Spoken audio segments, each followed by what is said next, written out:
Olá amigos da Focalize, sejam muito bem-vindos a mais um vídeo aqui do nosso canal. E hoje eu queria falar um pouquinho sobre a queda de juros e o que isso está representando de forma um pouco mais direta em seus investimentos e que tipo de cuidados você precisa ter a partir de agora, principalmente quando você analisar propostas de mudanças em sua alocação atual.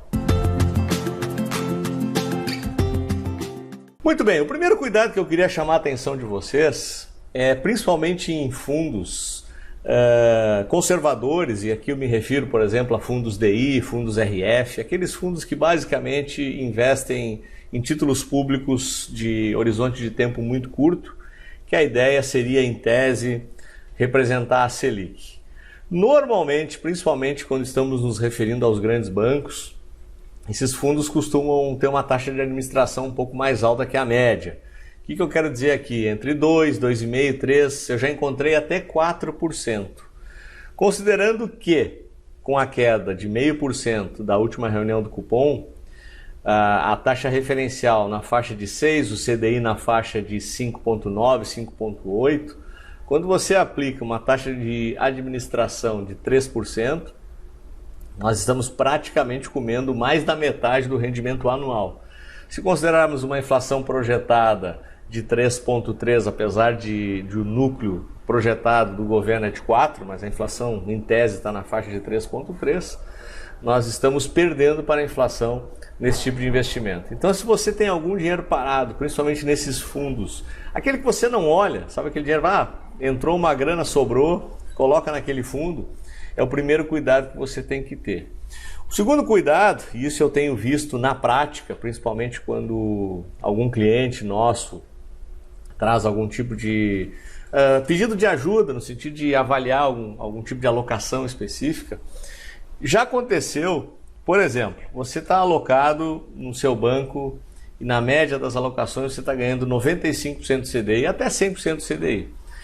Como o CDI caiu muito, está chamando a atenção pelo valor nominal mais baixo. Então você chega lá para o seu gerente, para a pessoa que lhe dá assessoria e diz assim, nós temos que melhorar isso aqui.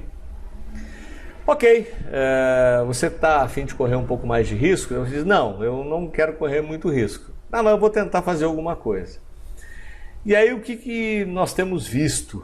Existe um tipo de aplicação chamado de fundos de inflação ou fundos de índice de preço, que são fundos que, ao contrário dos fundos DI, eles investem na curva longa de juros e se apropriam de movimentos que nem esse que aconteceu agora, da queda da Selic, que veio lá de 7,5% para 4%, para 3,5% nas NTNBs, e isso se reflete no valor unitário do título.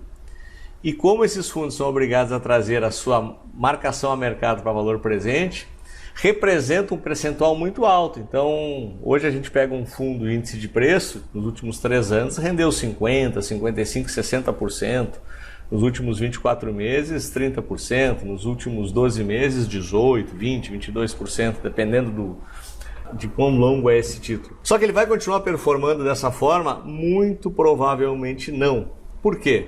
Porque essa curva de juros que veio lá de 7,5% para 3,5%, para 3,3% agora, ela está fechando.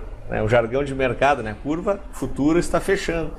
Então o espaço de ganho está bem mais limitado do que tínhamos há 3 anos atrás, há 2 anos atrás, até mesmo há meio ano atrás. Até meio ano atrás até fazia sentido ainda continuar com esse tipo de aplicação. Nesse momento está acontecendo aquilo que eu digo, a gente está mais perto do piso do que do teto. Então, quando eu estou diante de um cenário que eu não sei onde é o fim dele, a próxima pergunta que eu tenho para responder é o seguinte: eu estou mais perto do fim do movimento ou do início do movimento? Nesse caso, existe uma grande possibilidade de eu estar mais perto do fim do movimento. Então, a chance desses fundos performarem é muito limitada. Mas o que acontece do ponto de vista de estudo? Se eu apresento uma simulação para você, e você olha para a simulação e olha, nossa, esse fundo rendeu 55%, rendeu 300 do CDI, 400 CDI. Se eu não sei do que eu estou falando, provavelmente eu vou imaginar que ele vai continuar me entregando esse resultado para frente. E muitas vezes, ou não, nesse caso específico, não vai entregar. Eu saio com uma situação ilusória em relação ao futuro. né? Então, mesmo tendo performado bem no passado, existe uma remota possibilidade de ele continuar performando bem no futuro. Outra coisa que você tem que tomar cuidado é quando você faz algum tipo de operação com nota estruturada ou com COI. O COI é uma ótima alternativa de investimento, mas você tem que contar que se aquela estratégia não funcionar, o que você vai receber é capital protegido. E o que é o capital protegido? É o capital básico, né? Se você botou 100 mil reais numa aplicação, foi acionado o seguro, o capital protegido, você vai receber os 100 mil reais. Perde a remuneração no tempo em cima daquela alocação. Agora, se performar, digamos que você tem uma estrutura que pretende te entregar 350 do CDI. Se performar, você vai ganhar os 350 do CDI. Mas quando eu sou o alocador, ou sou a pessoa que está te propondo alocar o recurso nesse tipo de investimento, eu tenho que deixar claro que existem esses dois cenários. Eu não posso colocar numa simulação para você esse cenário como sendo certo, né? E eu tenho visto algumas simulações onde a instituição financeira tem posto o cenário de um COI performando para frente. Isso não é possível fazer porque a gente não sabe o que pode acontecer amanhã. De novo, não estou falando que COI é ruim. COI é um ótimo investimento, mas você não pode apropriar-se antecipadamente de um possível resultado para fazer simulações. Quando a simulação vale a pena a gente prestar atenção? Quando eu tenho um histórico muito consistente de determinada estrutura de fundos e eu olho para o perfil daquele fundo e entendo que a estratégia proposta pelo gestor vai fazer sentido. Já explico um pouco melhor.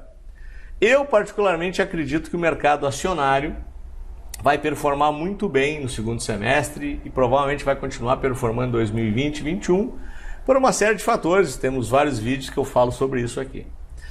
Se eu coloco numa proposta de alocação a sugestão de um fundo de ações, eu continuo acreditando que aquela estrutura vai performar para frente.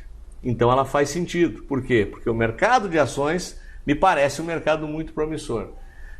É garantia de que vai ocorrer? Claro que não. Ninguém pode garantir nada em renda variável. Mas a perspectiva é positiva. E então isso vale para qualquer estrutura de fundo. Quando você olha para um fundo, ele tem um histórico positivo, você tem que ir lá na lâmina desse fundo e olhar onde o gestor investe. A estratégia que o gestor está se propondo a fazer, ela faz sentido para frente? Isso é uma pergunta muito fundamental e importante que você responda. Ela faz sentido para frente? Faz. Ok. Aí aquela simulação está valendo. Por que eu estou falando tudo isso? Porque eu tenho visto quase que um desespero por parte dos alocadores, tendo em vista a pressão dos investidores por tentar remunerar um pouco melhor o seu dinheiro e as viúvas do CDI hoje não estão conseguindo ver o dinheiro mais se multiplicar de forma fácil. Hoje, com 2% ao ano de rentabilidade acima da inflação, significa que a gente precisa de 35 anos para dobrar nosso capital. Até 4, 5 anos atrás, era possível eu conseguir dobrar meu capital em 4, 5 anos. Então, mudou bastante o cenário. Então, a gente precisa aumentar cada vez mais o cuidado em relação às possibilidades. Então, por que o alerta do título? Você pode perder dinheiro. Porque você pode não entender aquela proposta que estão lhe fazendo e essa proposta não ser adequada para um novo cenário que está surgindo. Qual é a minha recomendação prática para você? Se você não souber do que você está ou onde você vai colocar o seu dinheiro, procure assessoria, procure se informar, procure buscar um assessor de investimentos independente, porque certamente ele vai saber lhe explicar aquele tipo de alocação e lhe explicar os riscos que elas incorrem. Você vai precisar pensar nisso para fugir da vala comum e escapar desses 2% ao ano real? Óbvio que vai, mas faça isso sabendo onde está pisando. Espero que tenham gostado. Se gostaram, dão um likezinho, podem compartilhar à vontade. Não deixe de assinar o canal para você ser notificado de todos os nossos vídeos. E espero você em nosso próximo vídeo. Até lá!